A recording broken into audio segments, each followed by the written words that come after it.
Welcome everyone to Monday Match Analysis. I'm Gill Gross, and it is time for a preview of Roland Garros 2022. Second major of the year is here. It's been a fun clay court season, and it all culminates in this. Sorry to keep you guys waiting on this. I got very sick as basically around the time the draw came out. Feeling a lot better now, thankfully, but that is why I was not up for making a video. I was in bed most of yesterday. So, gonna get into it quarter by quarter. As always, if you're new to the channel, dark horse, upset alert, early popcorn matchups, and quarterfinal predictions coming your way. But first, I want to talk about the draw as a whole. It's as lopsided as it possibly could have been. And, you know, we knew that there might be some interesting wrinkles in the draw as a result of Nadal not being a top 4 seed and Alcaraz not being a top 4 seed. Obviously, both of them are top 4 contenders, top 4 players coming into this tournament, but they're not top 4 seeds. So, you know, you knew that there might be some weird stuff happening with the draw.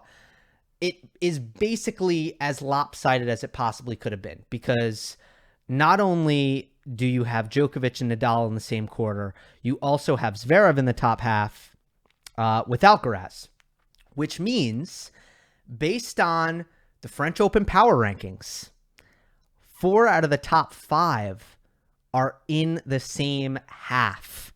The only top 5 player in the French Open power rankings that is in the bottom half is Stefanos Tsitsipas. And that has made this tournament much tougher to predict. Much tougher.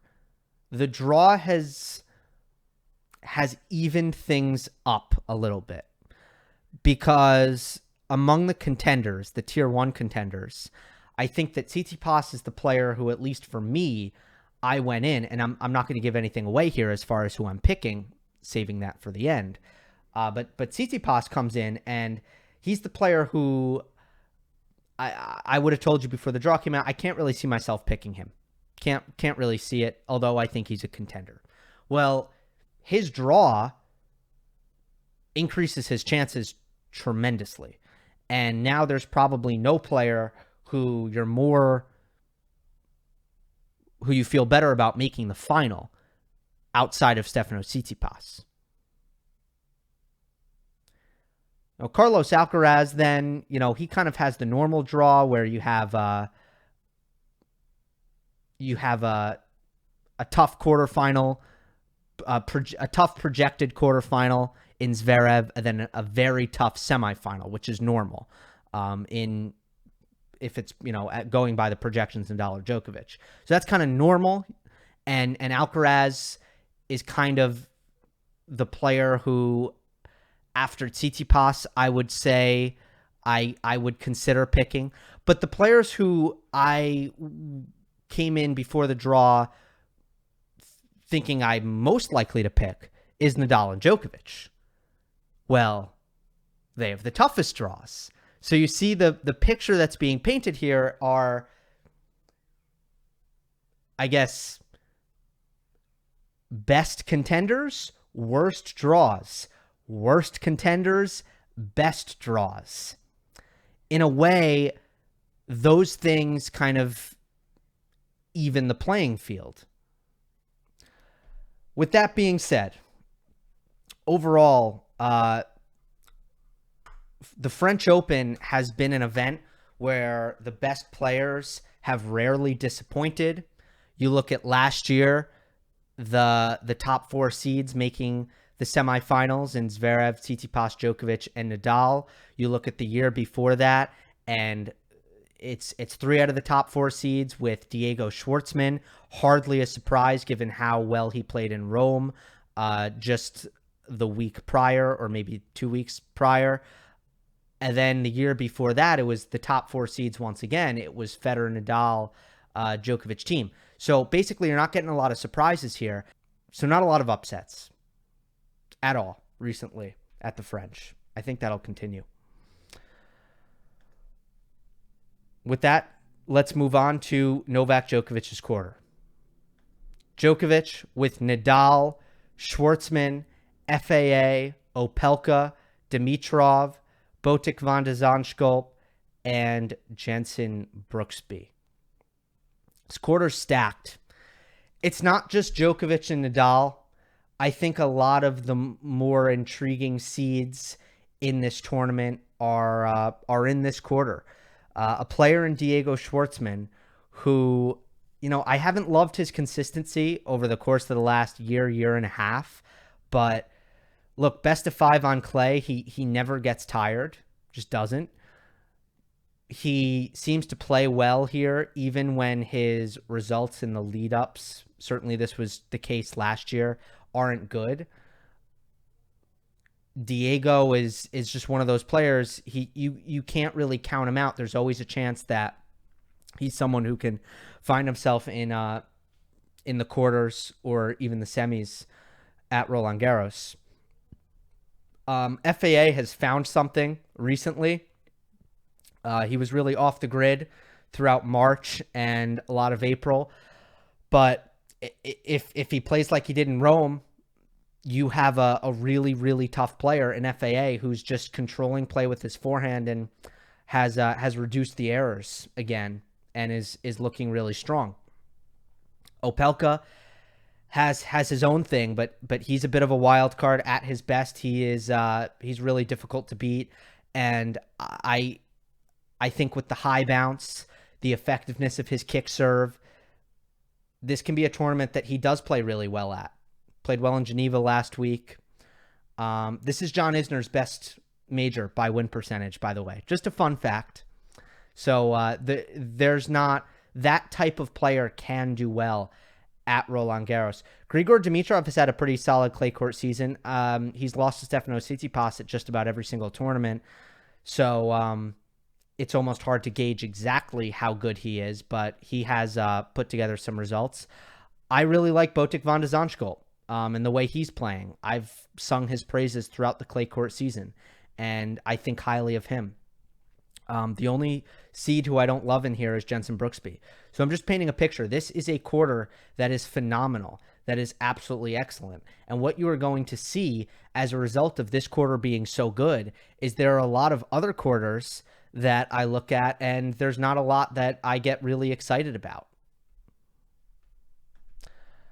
My dark horse here is Jaume Munar and Daniel Altmaier. They actually play in the first round, and I pick Munar in that match. So Munar, I would say, is kind of more my official dark horse, but I did want to include Altmaier because if Altmaier happens to win, he's also a really good clay court player with a lot of power, a lot of strength, and excellent one-handed backhand.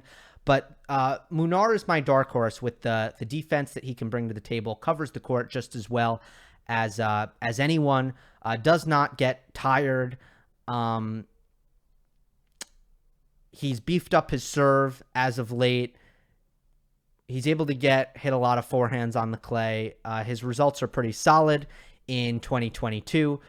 And he's also in a part of the draw that does, I think, offer him some opportunity.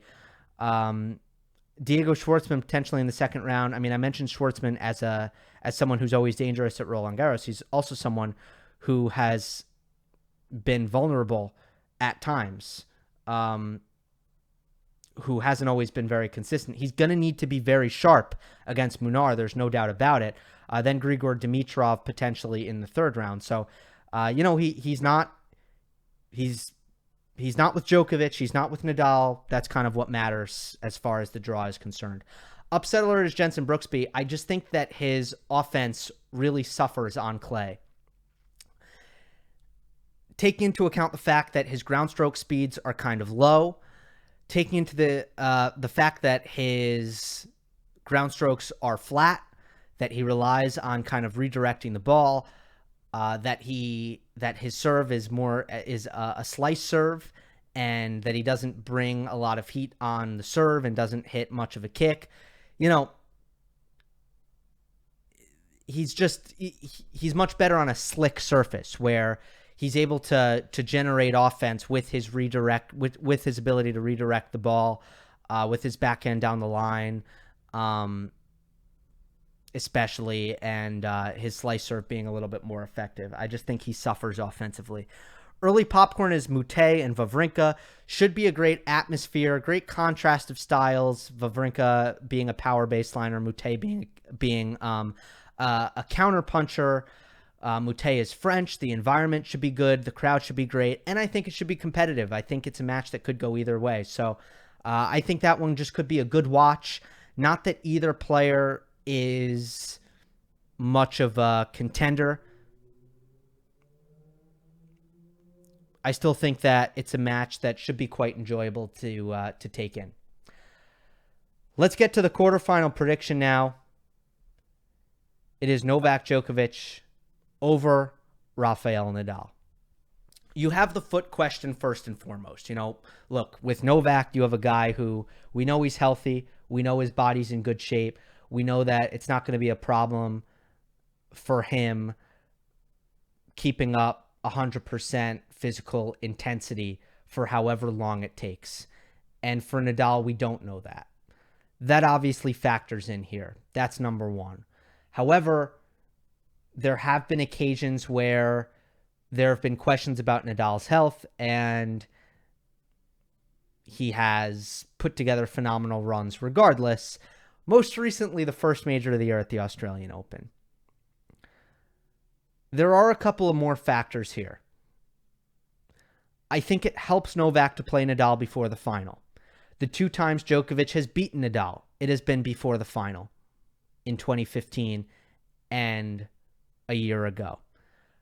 The time he got closest to beating Nadal a third time, 2013, went 5 sets, pre-final. I think Nadal fans will agree with me on this one. There's something different about Rafa on the second Sunday in Chatrier. It's just a different animal. I think when the finish line is that near, and the intensity that he brings and the confidence he brings to those matches, I just think you get a different animal. So I do think that it gives Djokovic a better chance that he plays Nadal before the final. And it gives me pause with Nadal that, like, I don't think that we've seen him play a level of tennis that would be good enough to beat Djokovic with how well Novak played in Rome since really pre-Indian Wells and Acapulco. He scrapped his way to the final at Indian Wells, which I'm not as concerned about. Whatever that was here, you throw that out the window. But obviously, in Madrid, being unable to beat Carlos Alcaraz and losing that match in a much more straightforward way than Djokovic lost the very next day to Alcaraz. Djokovic putting together a better showing against Carlos, but then, of course, going out to Shapovalov with the foot injury. And, even some of the matches that we saw prior from Nadal, prior to the Shapovalov match, if you look at, let's say, the Goffin match in Madrid, for example. So Nadal needs to flip a switch here, which can happen. And I don't count him out at all here. Not even a little bit. But I got to go with Djokovic given what we've seen as of late. Let's go to Zverev's quarter. Seeds are Zverev, Alcaraz, Norrie, Fritz, Khachanov, Isner, Fekina, and Korda. I'm not going to really give like the rundown seed by seed like I did for the top quarter, but I think that there are a lot of players here that are consistent guys. Norrie and Khachanov especially. Norrie's had best of 5 issues. Khachanov's been very consistent. But, who's going to be really dangerous against Zverev and Alcaraz? I mean, Norrie kind of lacks wins against top 10 players as good as he's been. beating the field with consistency. He's not someone who's really been a threat to the very, very best in the world. Or I don't know if not saying he's not been a threat, but he's not been someone who's been able to, I guess, beat the very, very best in the world. Fritz is coming off injury, and you can't be optimistic about his chances on clay coming back from injury. Khachanov, very similar to Norrie, he just doesn't pull off big wins very often. Isner doesn't have a lot of results in 2022. Then you have Davidovich, Fokina, and Korda. I'm not too high on either of them at all. So it's not a terrible quarter, but it's also not a quarter where I'm feeling like there's anyone particularly threatening against Zverev and Alcaraz. My dark horses are Sebastian Baez and Hugo Dellien. Baez could face Zverev in round 2. I think we just saw that in Rome, and Zverev won the first set, very tight and competitive with a close tiebreak, and then Zverev ran away with the second set. But Baez is someone who moves extremely well, has a clay court title in the lead up, and has a great forehand that he controls play with quite nicely. I think highly of him as a player, so I put him as a dark horse. But I did want to include someone who has a better draw, who might be someone who's in a better position to take advantage, because Baez would have to go through Zverev, which is a very tall task. And I went with Hugo Dellien, who he isn't in the Fritz Isner section of this quarter, which is a quarter like that might be the worst little section in this entire draw. I mentioned the uncertainty and I guess the hesitation with Isner and Fritz, not too high on either of them, but then the unseeded players, just none of them very convincing, with Quentin Haley's, Tara Daniel, Gregoire Barrere, Michael Moe, a couple of qualifiers in there who I don't have off the top. Yeah, I mean, who the heck knows who comes out of there? But Dellien is in the Norrie section. Dominic Thiem in the first round. Thiem still looking for his first win of 2022. That's a match to watch. There's no doubt about it. And then Khachanov and then Norrie. So there's some opportunity there. And Dellien is someone with an excellent forehand. He's a grinder, fights really hard. Game doesn't translate to other surfaces, but he's good on clay with a high RPM, heavy forehand that he uses to control play with good movement, strong endurance, and he's that classic kind of clay quarter who makes round 3, round 4 at Roland Garros as an unseeded player. Doesn't have the firepower, doesn't have the juice to go much further than the 4th round, even in the best possible case scenario. But I still think he's a dark horse. My upsetter is Davidovich Fokina. And the reason for that is I look at the body of work, and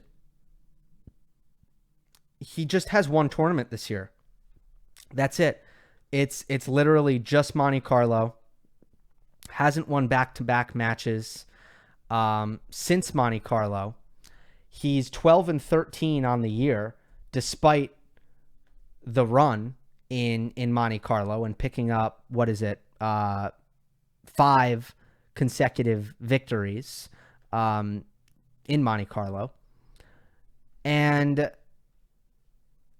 I just think you have to look at the total picture there.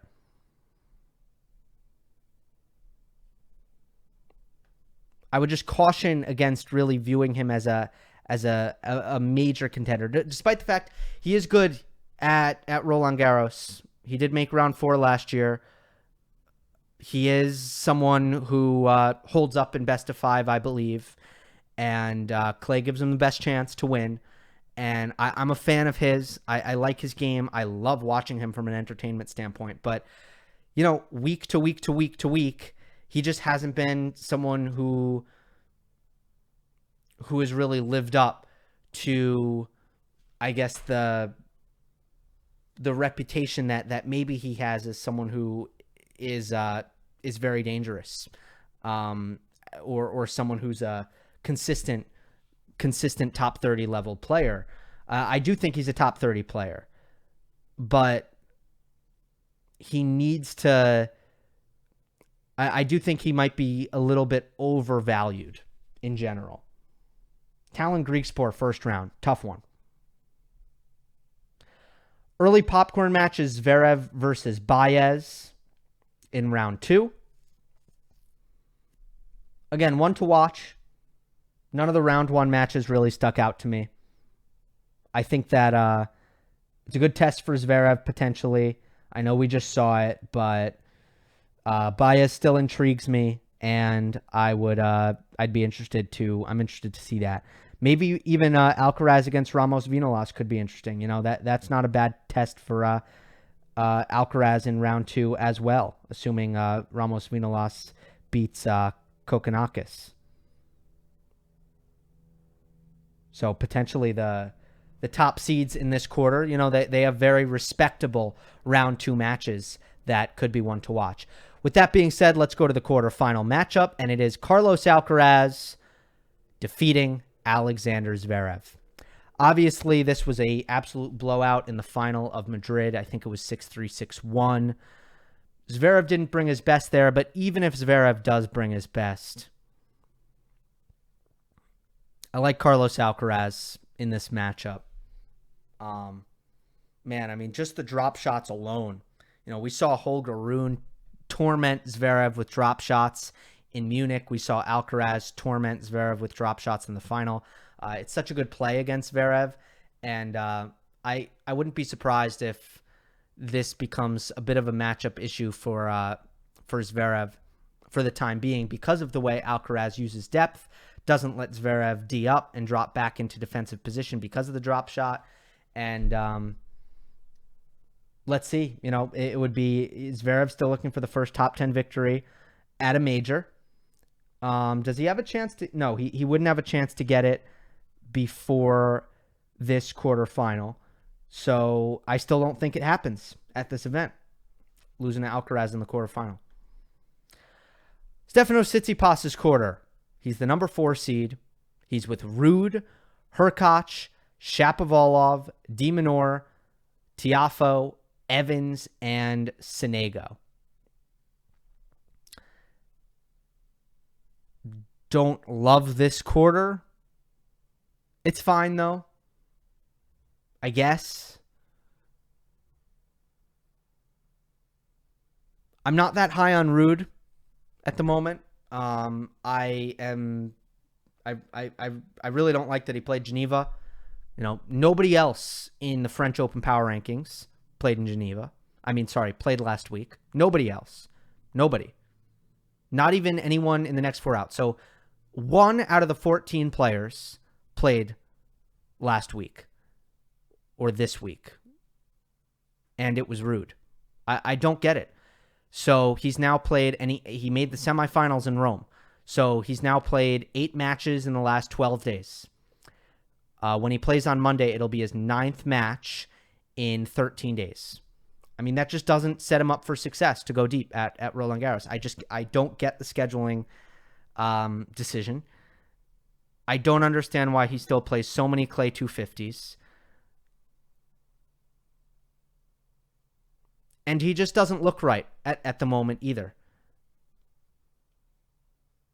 I don't really buy into... I thought he played well against Shapovalov in Rome, but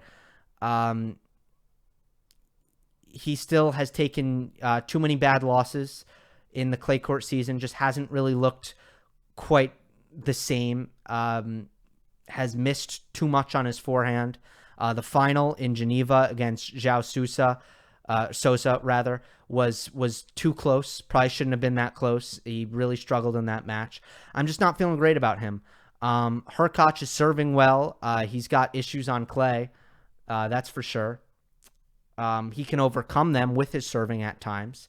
Shapovalov, I don't buy into the run in Rome really, and the win over Nadal. I still think he's showing a lot of the same bad habits with the poor shot selection, and the very just making too many unforced errors, making poor decisions on the court. I think those things are still happening. I think it really hurts on clay more than it does on any other surface. De Minaur is maximizing. De Minaur's found something on clay. You know, he's really he's had trouble beating top guys, but he's been really consistent beating players ranked below him. That's for sure. Tiafoe's got an interesting clay court game. He can do some things. Evans has only had one clay court run, I think, in his entire career, which was in Monte Carlo last year. I don't take him very seriously. And then Sonego hasn't done much of anything in a long time. So that's your rundown for the seeds. My dark horse here is Holger Rune. Rune is rising up the ranks very, very quickly. Also a first-time titleist alongside Sebastian Baez in this clay court season. And I think clay is his best surface with the way he is able to use his forehand. It's an excellent forehand. He moves very well. He protects his backhand well. He's physical, good ground stroke speed. Hard to poke holes in his game, honestly. He has a very solid all-around game. And definitely among the unseeded players here, he's the player who stands out. Now, I think he still has endurance issues. I mentioned after he won the title in Munich that the one thing that wasn't tested was his endurance because he beat everybody so badly. Well, he was just this week in in Lyon, he was playing a Frenchman, Emmanuel Guinard, who, by the way, I didn't mention. He plays Cam Norrie first round. That one could be fun too. Guinard is like incredibly disrespectful. Just has no regard. I mean, between him and the French crowd, it's like a college tennis match. It's crazy. Anyway, Rune cramped again. So I don't think that issue is behind him. So, does that take him out of the running in best of 5? It very well could. I'm curious to see it, but it's definitely, he's definitely a dangerous player right now for everyone, for, being an unseeded. I'm trying to just find him in the draw so I can tell you guys who he plays. And I'm just not seeing him.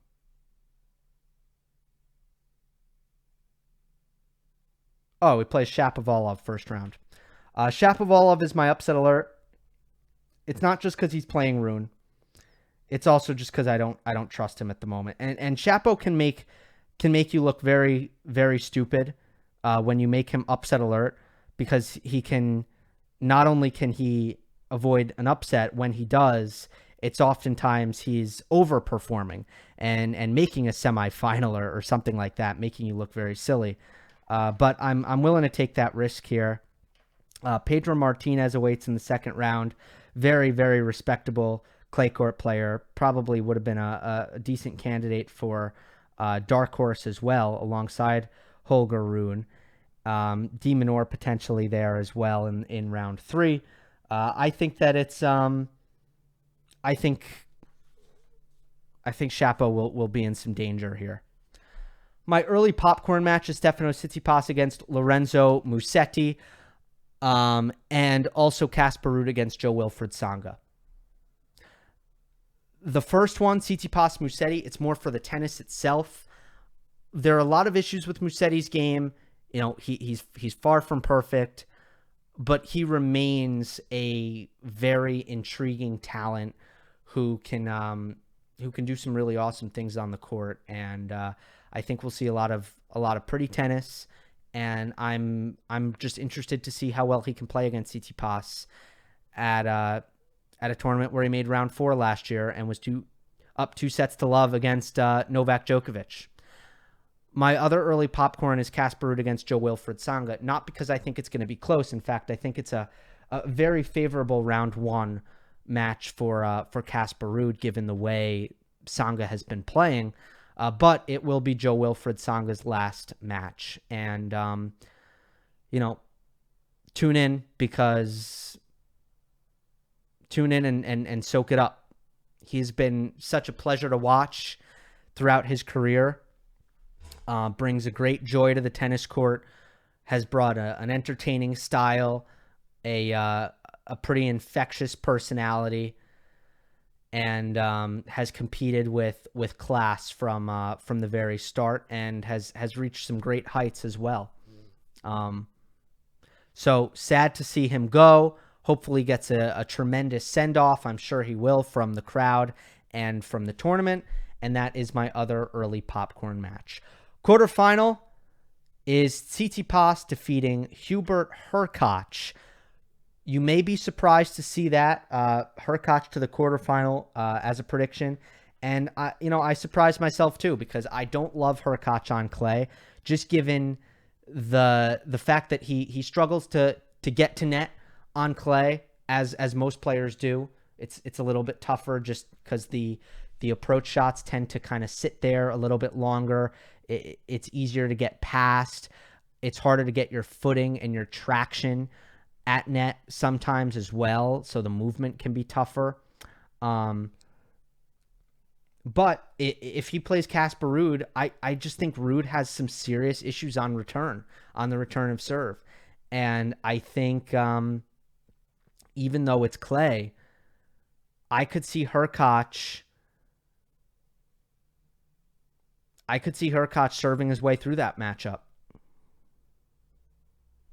and coming in with the game plan of, getting it to Ruud's backhand and coming forward. Hopefully he would play that way. And I think if he did, he would have a chance. And I'm just not feeling great about Casper Ruud, who still hasn't been to round 4 at this event. I do think he will get to round 4. I think it's a favorable draw with Tsonga first round, Ruusuvuori or Humbert second round, and I have Lorenzo Sonego third round. It's actually a great draw for Ruud. But yeah, I think Tiafoe or maybe even Hurkacz in round 4. I think both of those players with how well they serve and what they can bring to the table, I think they can seriously challenge Ruud, who I'm not feeling great about right now. Ultimately, though, of course, I have Stefanos Tsitsipas coming through. His path is Musetti, and then I have Kolar, the qualifier, Francisco Cerundolo, who I think will beat Dan Evans, then De Minaur, who Tsitsipas dominates in the head-to-head, and especially on clay. Demon I wouldn't give him much of a chance. And then Hurkacz, which would be a great quarterfinal for Tsitsipas. So it's an awesome draw. And then even if he plays Ruud, I think Tsitsipas will be pretty confident. Let's go now to Daniil Medvedev's quarter. He's the number 2 seed. And he is with Rublev, Sinner, Carreño Busta, Cilic, and Kecmanovic.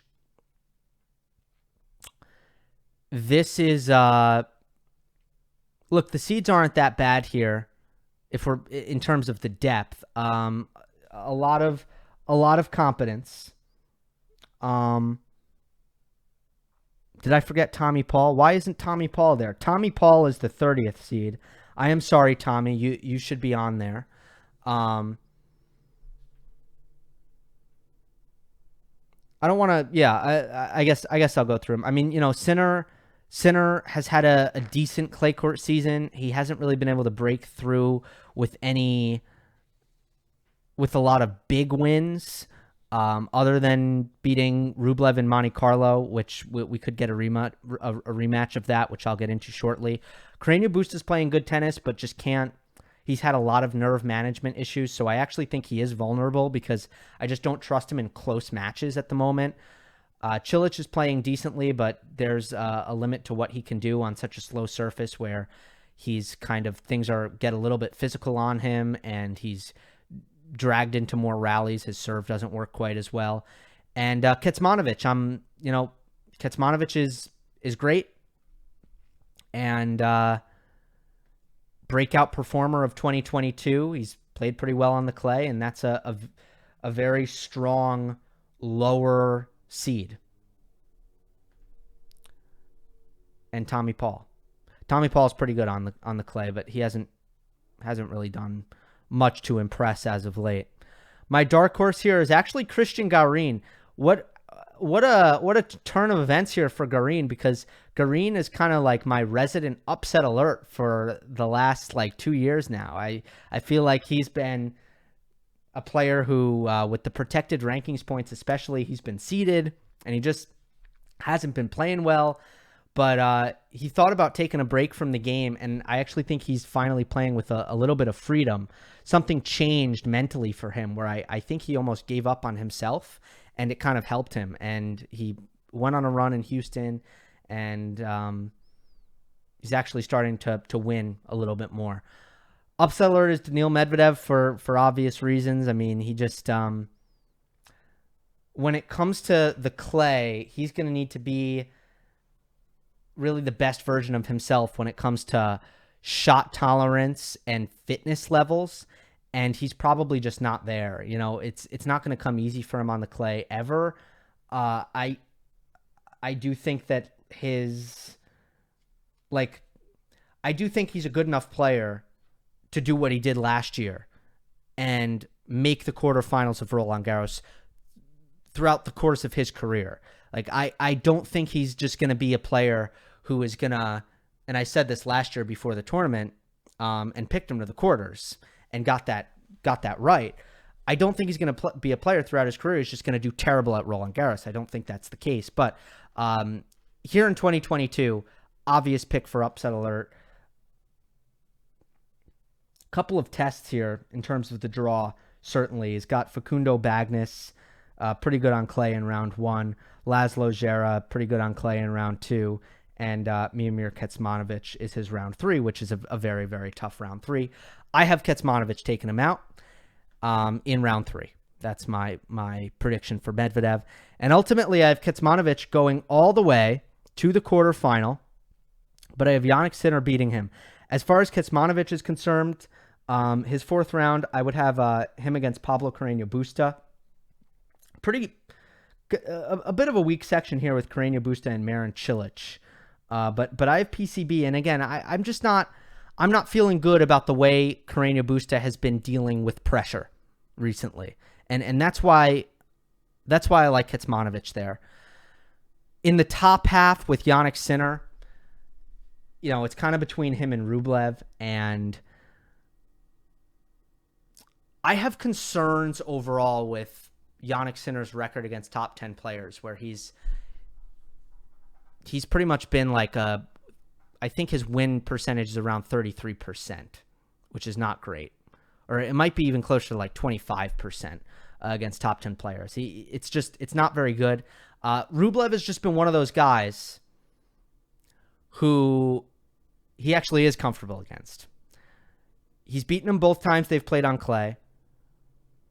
Sinner won, beat him in Monte Carlo. He beat him the year prior, I think, in Barcelona.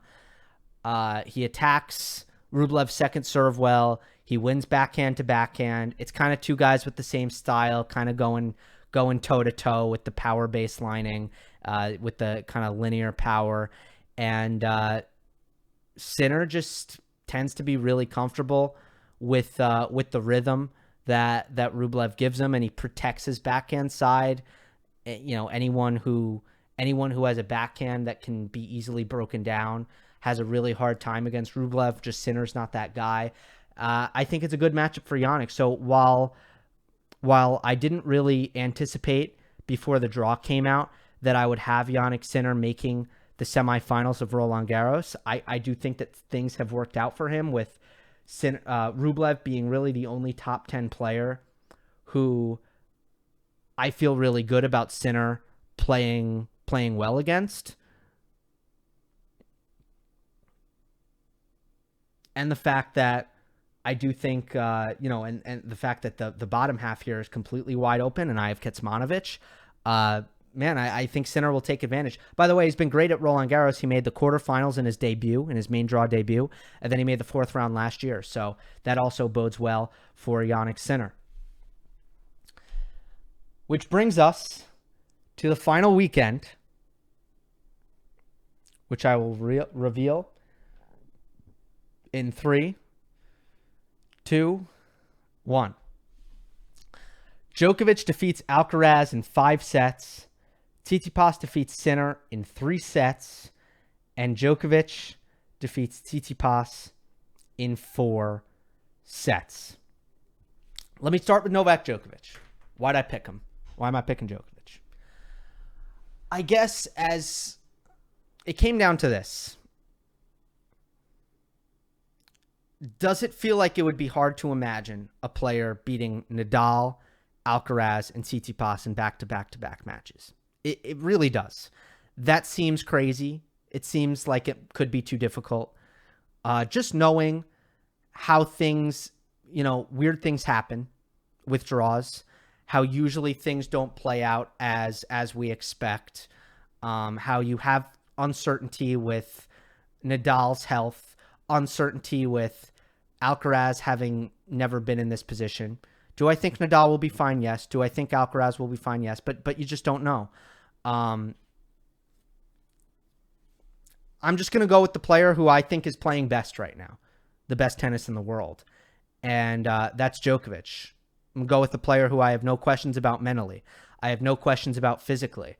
And while I do think that peak Nadal is a little bit too good for Djokovic at this tournament, I don't think he'll have to contend with that. I think Alcaraz will have a great chance. Alcaraz at his best will have a great chance against Djokovic. That's why I have that as a 5-setter. But I think it'll be a better version of Novak than what we saw in Madrid. In fact, I almost know it will be a better version of Novak than what we saw in Madrid. That was already incredibly tight. I think it'll help him to get out of the altitude, a little bit lower bouncing. Alcaraz's kick serve, which was the main determining factor in that match in Madrid. And I think I'd be surprised if that would happen again to Novak. I think Djokovic is well positioned to make Alcaraz play a lot of extra balls, really challenge his consistency, cover Carlos's drop shot probably better than almost anyone.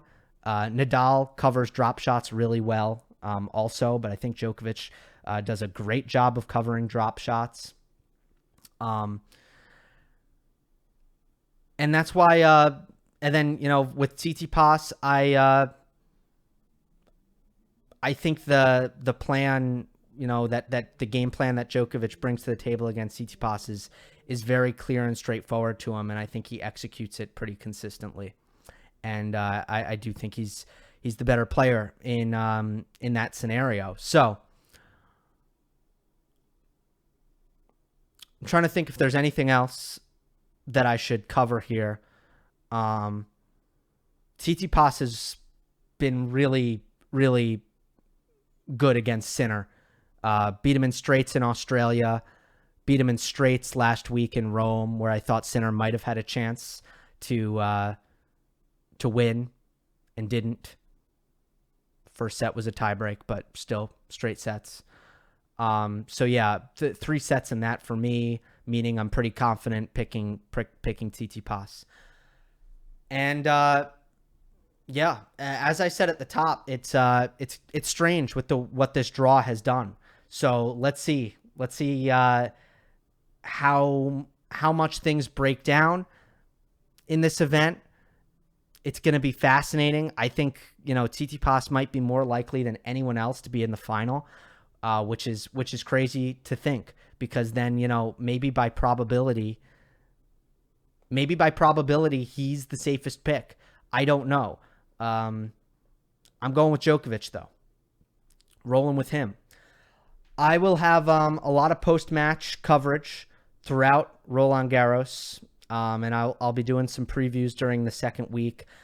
Monday will be after play. I'll be recording a mailbag, as is tradition, first Monday of a major. So make sure you keep it locked on that YouTube community tab and check tomorrow or early on Monday during play. And you can comment, and we'll do a nice, long Monday mailbag for the start of Roland Garros. Hope you enjoyed. Don't forget to subscribe. I'll see you next time.